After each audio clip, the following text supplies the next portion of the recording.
Hi, I'm Dorrian Aiken, and I'm here to talk to you today about resistance to change. A little bit about my background. I have a doctorate in coaching. I teach on the MPhil coaching masters here at USB, and I teach on Neuro Leadership course. I coach, I lecture, I facilitate, and I do talks like the one we're going to listen to today. Resistance to change is the topic. It's a multi-perspectival lens on resistance to change and what we can try to do to limit resistance. Resistance to change, and I said a multi-headed hydra. Do you know what the hydra is? Ancient Greek monster. From every time you cut off one head, another head grows. And that's my metaphor for resistance to change. Yeah, I want to talk about the fact that resistance to change is actually a physiological condition that we have because of the way our brain works. Okay, and I'm going to talk a little bit about that. But it's also a consequence of worldviews, competing, clashing worldviews, and it's a consequence of the fact that we are still evolving. And then I want to talk about the resistance to change at different levels in organizations. Finally, I want to give you an insight or a couple of tools on what we can do differently. So I'm just going to show you the piece of the brain that's so important when it comes to change. It's in the limbic brain. Your implicit memory is informing while you're still in the womb because of limbic resonance. Why does that matter to us? Our limbic brains are resonating right now. And our limbic brains will go to fight or flight in under 1/5 of a second. That's its default norm. From the moment we are born, we are putting together patterns of learning. And those patterns of learning get stored eventually in our implicit memory. And even more when we have a lot of data, like how to drive a car or something physical that you do every day.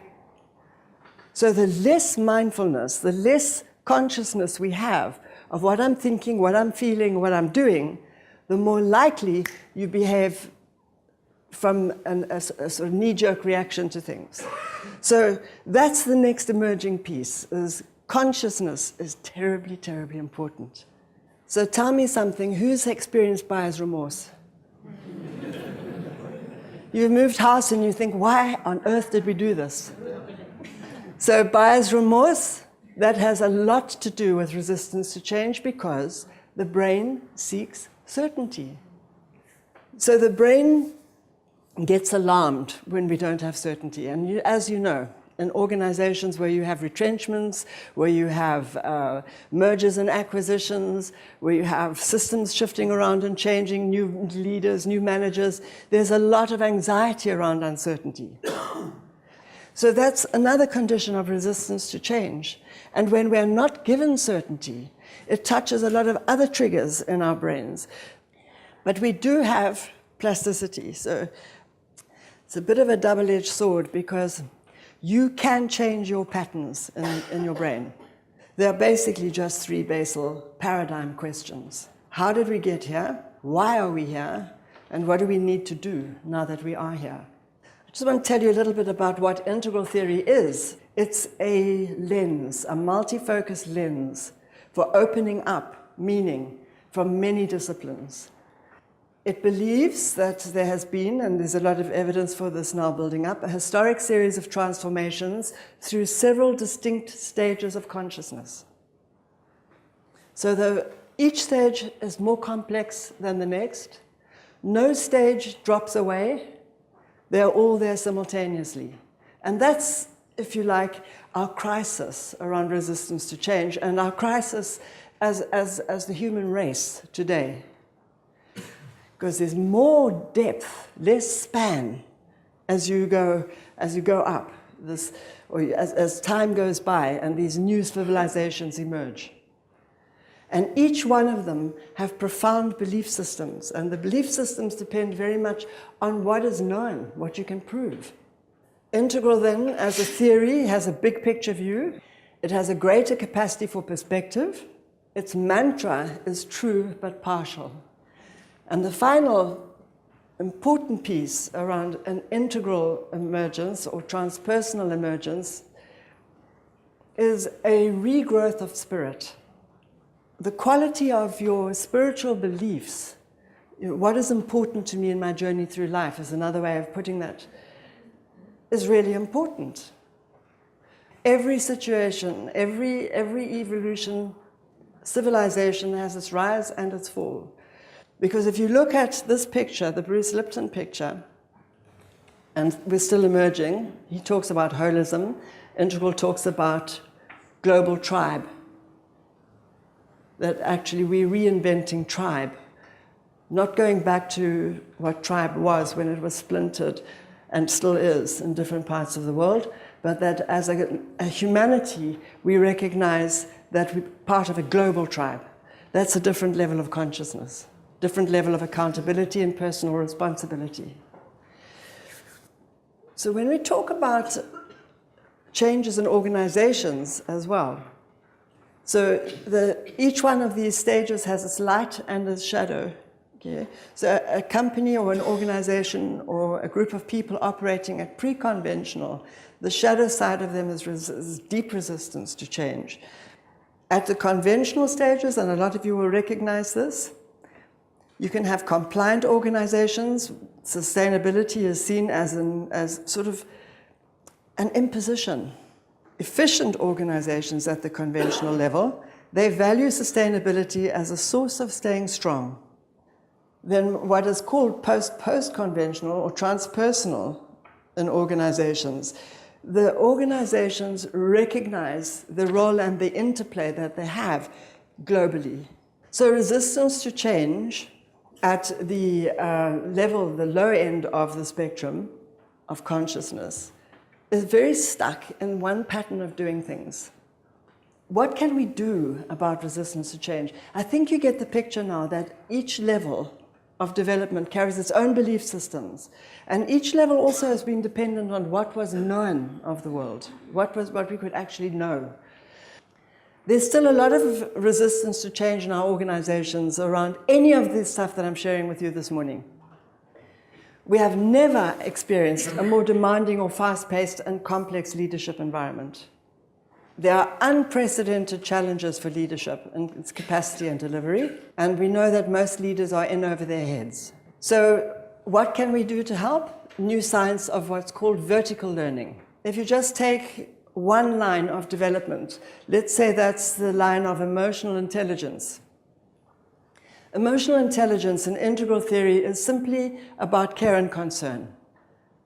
And at the low end of emotional intelligence, which we all have to start at, the care and concern is about me.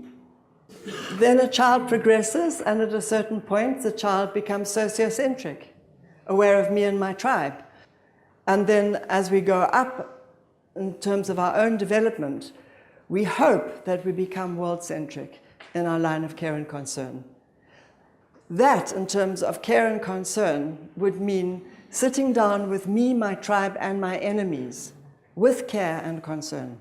And you can see how limited that is still across the world. Recently, Ken Wilber, who's really responsible for popularizing integral thought, described this development of the human race across the globe as ladders with climbers and views. So if you're on a ladder at rung 1, you can only see what you can see from that rung. And this is a problem for resistance to change. If you're dealing with a tribal view of the world, which is me and my tribe and the rest of you can go to hell, yeah, how do you deal with resistance to change? And tribe, because of where it's standing on the ladder, will only see tribe values. Simply in the energy and the effort that they placed on maintaining the rules and on strong leadership. Yeah? So strong leadership has its light and its shadow. It can be tyrannical or it can be for the good of the tribe. And then Emerging from egocentric power gods, we go into a more authoritarian, more structured society, which is still with us. Most of our corporates are structured like that. It's hierarchical. Let's have a set of rules, not just for my tribe or your tribe, but let's have governance for all of us, all the tribes. Firstly, we've got to recognize where people are on that ladder and how to approach that. And secondly, if we don't understand more about a transpersonal universe, we are closing the gap around our ability to survive as a human race. Not that many scientists are very upset about it. When you get law and order and hierarchies and everybody understanding the system, you also get a lot of rigidity. So then you get someone like Bill Gates or Branson saying, I understand the rules, I understand the necessity for them, but if we just tweak the rules a bit, if I could tweak the rules a bit, we could make a killing. And that's what Spiral calls orange, the enterprise level, entrepreneur. The shadow of orange is greed. Now, up till that dotted line, the problem at each stage of development is the stage beneath it doesn't see what's above it, can't value it.